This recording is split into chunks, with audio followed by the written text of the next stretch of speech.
प्रेरित 25। फेस्टस एही प्रदेश रे पहुंचबार 3 दिन पर सिसेरियारू जेरुसालेम को गले। सेठारे मुख्य जाजक और यहूदी नेता माने पुनर्बार पाउलंक विरुद्ध रे अभियोग कले।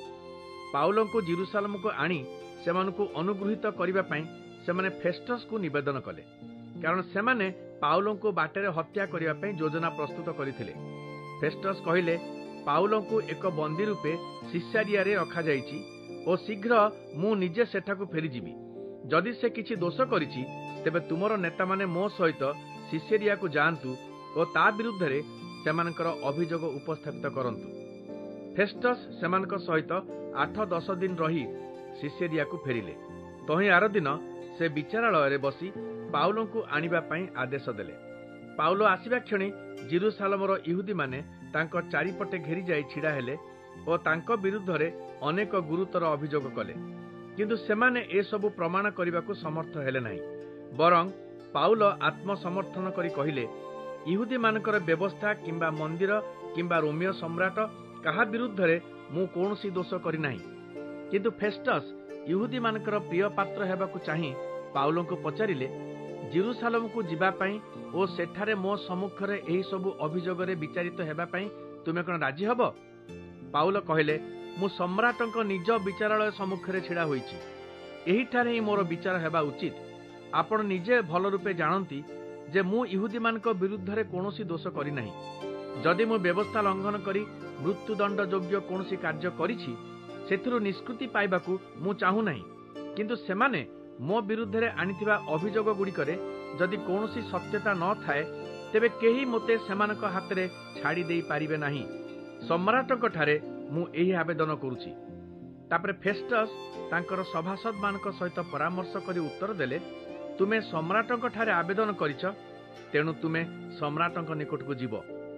किछि दिन परे राजा अग्रिपा और बर्निस फेस्टस को स्वागत जणाइबा पई काइसरिया परिदर्शन रे आसिले। सेठारे सेमाने किछि दिन रहिबा परे फेस्टस राजांकु पाउलंक विषय जणाई कहिले, फेलिक्स बंदी करी रखी जाइथिबा जणे लोक एठारे अछि।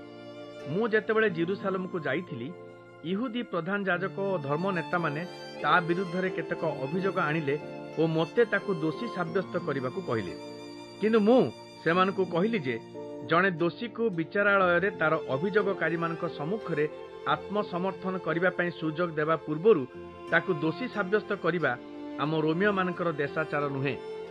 सेमाने एठको आसीबा परे मु काल विलंब न करी ता परदिन विचारालय रे बसिली और लोकटी को भीतर को आनिबा पई आदेश देली। तार प्रतिपक्षर लोक माने ता विरुद्ध रे कहिबाकू छिड़ा हेले, किंतु सेमाने जेउ प्रकार अभियोग आनिबे बोली मु मने करिथिली ता सेमाने करि पारिले नाही।